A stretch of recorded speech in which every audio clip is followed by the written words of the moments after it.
是新竹晴空会的大火造成2名消防队员的殉职，而且所有的殉职刚好就这2名消防员。大家讲怎么会这个样子？第一个时间我们当时讲说里面怎么都是焦油，然后那个消防设备里面那个罩子全部都是油污，可是为什么没有办法离开？说空气没有了，空气没有了，现在查出来说他们呼喊了8次的Mayday，呼喊了8次的呼叫。竟然没有人会那个应援。对，现在来讲的话，你回头去看这个晴空会的火警，真的是非常的离奇。其实2个消防队员进去的时候呢，已经有第一次搜索，再出来之后再进去第2次，在那个时候呢，在当时候已经把火势给扑灭了。所以你后面进行的是残火处理，对啊，所以你现在怎么会发生2个消防人员殉职？更可怕的一件事情是说，你后面是残火，对你后面是残火处理，你怎么会发生这么严重？最后死了2个消防队员。好。在勤务中心这边有一段这个声音档，有同仁看不下去，把它拿出来，拿出来之后，大家听下去真的是眼泪会落下来。他在这个洞1洞的时候呢，第一次呼喊的时候，他就讲什么 Mayday Mayday， 金山受困在楼梯间 ，Mayday Mayday， 金山叉叉圈圈抽到楼梯，我们2个受困在楼梯间。他竟然在5分钟之内连续喊了8次，而且呢，他一次比一次急速，代表什么意思？空气快没了，代表他已经快呼吸不到空气了。外面的人呢？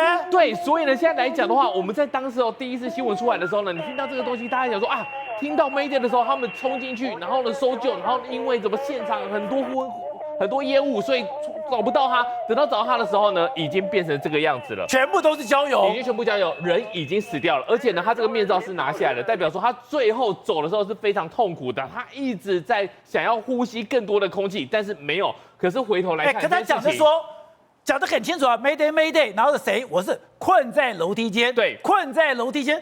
那你说一栋大楼，你有几个楼梯间？你这样子，如果说你当下你知道说这2个金山的同仁，为什么他要告诉大家金山的谁跟谁呢？因为金山是来支援的，所以这代表什么意思？他是支援的，代表说我今天来这个地方来支援，结果呢来的时候呢，没有人注意到他，所以呢他在管制站的时候上面没有挂上金山谁谁谁跟谁谁谁。所以你根本就是在不存在的，什么管制站没有他的名字，管制站没有你的名字，对，但现场指挥官来讲你是不存在的，所以你在呼的时候呢，我们根本不知道你是谁，根本不知道谁在呼救。现在重点又变成一个罗生门，同仁为什么把这个声音档给弄出来？因为同仁看不下去，同仁都是每一个都要进到火场的，你设身处地想，如果有一天我进到火场。我叫 Mayday， 你过了10分钟，你才来清点人数，然后不对，我们再冲进去，然后呢，最后花了30分钟才找到人，找到的是大体，谁受得了？所以弄出来之后呢，你知道吗？新竹的消防局第一时间告。他说这些录音档呢是刑事的东西，是刑事犯罪，这个是泄密，这都是公文书，所以我要提告。不是你查泄密，你去查泄密，我没有意见。对，我只在乎这个录音档是真的还是假的。这个录音档有没有真的消防人员进去了以后喊了8次 Mayday， 没人理他？现在看起来这录音档就是真的，喊了5分钟，喊了8次 Mayday， 没有人理他，过了10分钟才进去。好，现在更罗生门的事情出现了，新竹市的消防局居然说你有听到，我们不一定听得到，你是在攻啥？你有听到？我们不一定听得到，是现场。那鬼听到的吗？是现场太吵嘛？现在他们说，因为这个晴空会是一个高楼层，所以呢，它可能会有一些地方你的收讯不是太好。但是我们就设想，最后这5分钟，这2个消防人员他们是怎么度过？等人家救，就最后等不到。对的，这看到的晴空会发生这个事情的时候，我想说，怎么可能2个消防人员出了这个事，然后完全没有任何应变措施？今天才知道，原来在5分钟里面。呼了8次的呼救，然后现在大家都在推，有人怎么无线电没听到了？那你没听到，为什么可以录音呢？问题就在这个地方啊！他们大家规定都一定要录音，录音的原因就是因为到时候如果发生什么事情的时候呢，在法律上面有所依循啊。那问题就来了，消防局长为什么消防局他们为什么在第一时间里面讲？你还记不记得他们讲的是那么不清楚，没有报出他们的姓名啦，在哪里啦等等啦？那只有1次嘛，我记得只说1次嘛。好，重点来了。你说的为什么跟事实不一样？我现在要追究的是你说的跟事实不一样。你不要跟我讲新竹市消防局，你已经跟刑警大队完成报案去追泄密者，卖了高我鸡头了，我用台北了。不是，现在重点我不在乎泄密呀，泄密是不是泄密？那另外一回事，人命关天，2条人命哎！我问你嘛，这一次的这一起新竹市的这个相关的大楼的起火，有没有一个民众因为这样而伤亡？没有哎。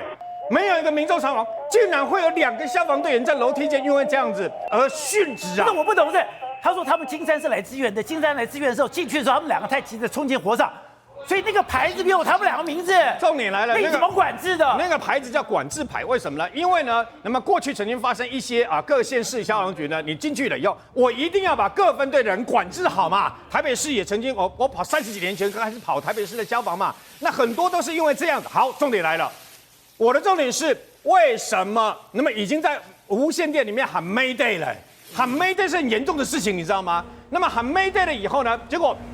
你到底有没有听到？你现在说没有，结果现在录音档出来了嘛？你说谎嘛？你说的跟事实是不一样的嘛？第一个，为什么呢？喊那么多是没有人理会。另外就是有人理会了，那么叫他们这个人等于说要冷静，要干嘛？整整大概有好1-20分钟的时间。这个1-20分钟的时间里面呢，事实上只要任何一个消防队员有到楼梯间去找的话。我不怪，我不要再怪第一线的消防局的相关的那个抢救队员，但是你们的指挥系统出了问题嘛？我问你嘛，这次会出了这样的问题，下次不会出一样的问题吗？新竹市不是所有的消防设备最好的地方吗？我告诉各位，因为新竹市很特别，原因是因为包括新竹市它有个竹科在那个地方，所以呢，新竹市包括竹科他们的消防呢，跟别的地方的消防呢比起来更加的完备。我们台湾有很多消防局啊，很多县市的消防局可怜到什么程度？有超过1/2甚至于2/3的车辆都已经过了报废年限了，你知道吗？所以呢，事实上你有器材没有用。你必须要有第一流的主管，那么还有包括现场的指挥官、带队官，还有掌控现场能够掌控。如果连2个已经殉职的消防队员竟然不在你的管制板上面，我的天哪！那你的指挥到底是怎么指挥的？而现在你不告诉我，不去检讨，为什么会有2个不应该死的消防队员？好，辉正，我最不可思议是刚刚讲的，消防人员在牺牲是让人家最伤痛的。你是去救火，你是去救人，结果自己身陷火场。那今天我觉得，还在查泄密。查泄密是不是关键的？查泄密是应该讲这到底是不是真的？如果是真的，他怎么可能发生这种事情？可是我看到新竹市的消防局长完全没有在管这个事。所以为什么？因为在他的眼里面，他的官位保不保比这2条人命还重要啊！都已经是有2条人命枉死了，在这种情况之下，你不去检讨你等的作业流程，你不去检讨在现场上到底出了什么问题，怎么会有2个人兄弟进去是为了救命的？没有想到自己却变成是根本没有在管制名单当中，然后求助无援。这些整个这么大的漏洞，你不去想办法把它补起来，你不去想办法不要让更多的打火兄弟们未来可能面临的状况，他第一时间点是什么？他报警他报警干嘛？他查泄密他竟然认为去追查这个刑法的这个泄密这个东西，比补起他整个制度上的漏洞还要来得重要。所以现在整件事情让人家觉得新竹的消防局可怕的地方在哪里？可怕是在他们的长官里面，眼里只有自己的乌纱帽，眼里只有自己的官位，完全没有这些丧命兄弟他们的生命的价值。现在美国跟北约已经开了绿灯，开了绿灯就是美国的武器、北约的武器，你不是只有在乌克兰可以使用，你可以打到俄罗斯的境内。这个绿灯一开了以后不得了了，现在很多的武器、很多的飞弹就把打到克里米亚，甚至间的别尔江斯克也打进去了。打进去以后，中国想完蛋了，因为为什么你打到俄罗斯，中国很完蛋？他说，因为现在俄罗斯最好的防空飞弹是什么？是萨姆300、萨姆400，他在周边有没有放萨姆400？都放了。结果，他面对现在北约的武器，面对美国的武器，不断的攻击，以前是攻击油库，但现在直接攻击你的军事设施。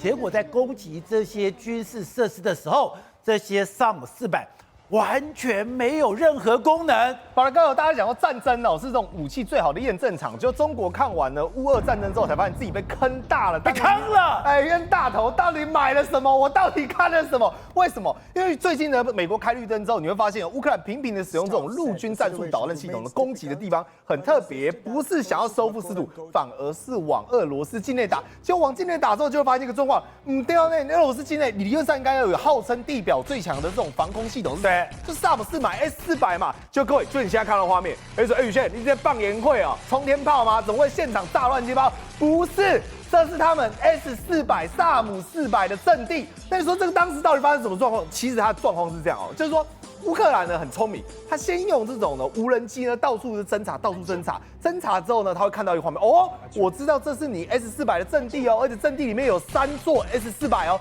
就还发现说，好，我确定之后再用我的陆军战术导弹系统攻击你。但理论上，宝杰哥，陆军战术导弹系统请问这样是什么了不起的系统吗？不是那美国最烂的是吧？上基本的青菜爬娘，就没想到打过去之后，然后1发、2发、3发、4发、5发、6发，有哦 S-400欢迎哦，机构会崩哦，有反应哦，结果没想到这6发有没有打中？没有吗？完全都没中，一发都没有，一发都没中。难怪最近有条新闻说，现在在克里米亚这些地方，乌克兰想打哪里就打哪里，现在整个俄军惶惶不安了。对面防空系统失灵嘛，所以你看到就变成这个啊。为什么你知道会爆炸成这样吗？因为美国他用陆军战术系统，他用的是极速弹，所以它等于是一发爆炸之后，哔叭，遍地开花，就包括它的雷达系统全部都毁掉。而且他们讲啊，这个萨姆系统除了说没有什么作用之外，它还有一个很大的问题，宝德哥怎么会把3台萨姆系统绑在一起啊？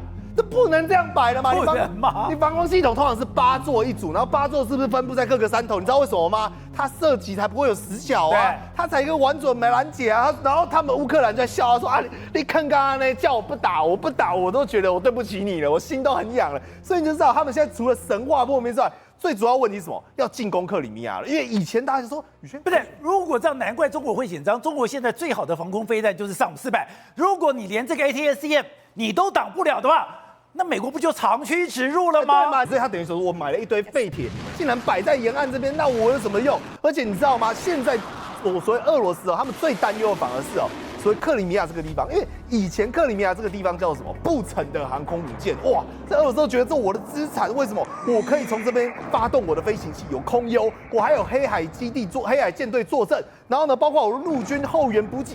只要我克里米亚在这边，我就可以把你乌克兰的军队不断的往北逼，结果他们忽略掉一个最大的问题是什么？你防空没有用怎么办？没有防空。对，所以他们现在发现这个大问题，不对啊！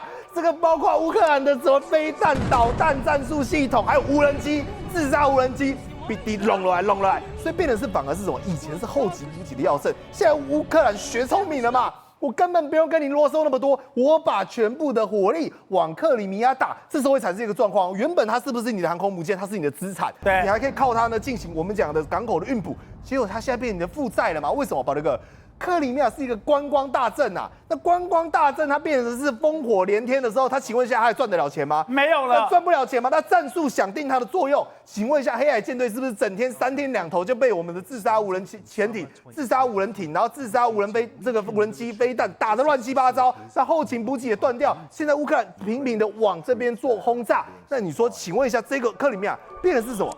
就变饥饿了，为什么？我已经没有办法发挥它战术的作用，它也没有办法有经济上，而且现在更可怕的是，你 F-16也进去了耶！你现在有飞弹，你现在有 F-16，而且我没想到，我本来有说开绿灯嘴巴说的，开绿灯是玩真的，而且在这一次的香格里拉会议的时候，美国的国防部长还特别警告中国，你不可以再去支援俄罗斯，否则你要付出代价的。对，宝那个为什么我们讲说这是开绿灯是玩真？那你想说宇轩他到底打俄罗斯本土对收复乌克兰有什么样的帮助？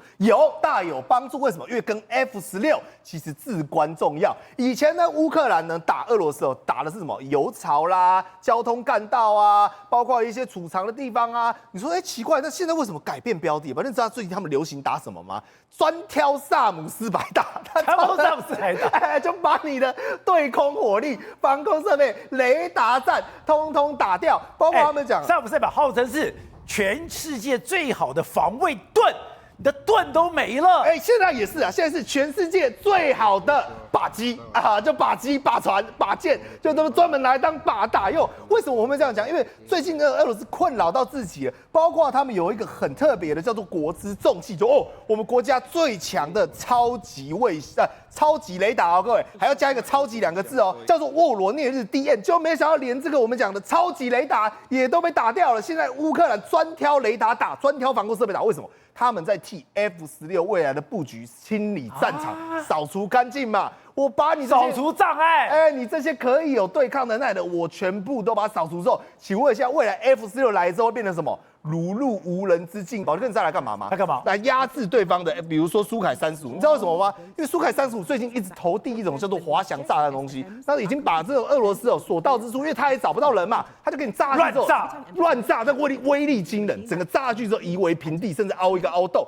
所以他们透过我们讲 F16，只要有办法进入这个战场之后，比如说它的对空，因为大家知道 F16最强是什么？它的对空搏斗，甚至你要它进行 dogfight， 它也没问题。所以呢，它比如说它装载了一个叫做 AIN-120的这个东西，就是瞄准着你的轰炸设备而来，而只要把这个障碍给全面扫除，让 F16可以自霸在乌俄战场的领空之后，未来乌克兰的士兵就可以节节推进，在没有任何阻碍的状况下呢，收复他们的失土。好，吴总，你之前就讲过，离美国总统大选越近，现在俄罗斯的这个战场上的压力就会越重。现在看起来，我的绿灯都开了。之前美国要求哦，我给你的任何武器，你不可以打进俄罗斯的境内。现在已经让你打进去，你刚刚讲克里米亚现在已经变成了目标，今天也打到比尔江斯克。现在对整个战局来讲，对俄罗斯，而且他今天特别警告中国，不可以再提供任何武器给俄罗斯了。瑞典已经提供了2架这空中预警机。那过去的欧盟整个在北约大概有10架，就是美军提供的空中预警机。对啊，那可是都没有进入乌克兰上空，都在边界的其他的国家，像罗马尼亚这些其他国家飞。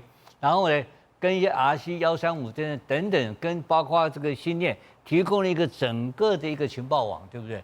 但是它还是因为乌克兰面积很大。对。那当这2架瑞典的空中预警机进到乌克兰的战场上的情况之下，这个就会改变很多了。它就可以直接控制得到的所谓的俄罗斯本国跟白俄罗斯本身的空军的，包括它防空的情报。政治观点、独家内幕、国际趋势、财经焦点，重案解密，火线搜起，全方位爆内幕，话题不设限。我是张道和。周一到周五关键时刻，周六周日决战关键，等你来上线。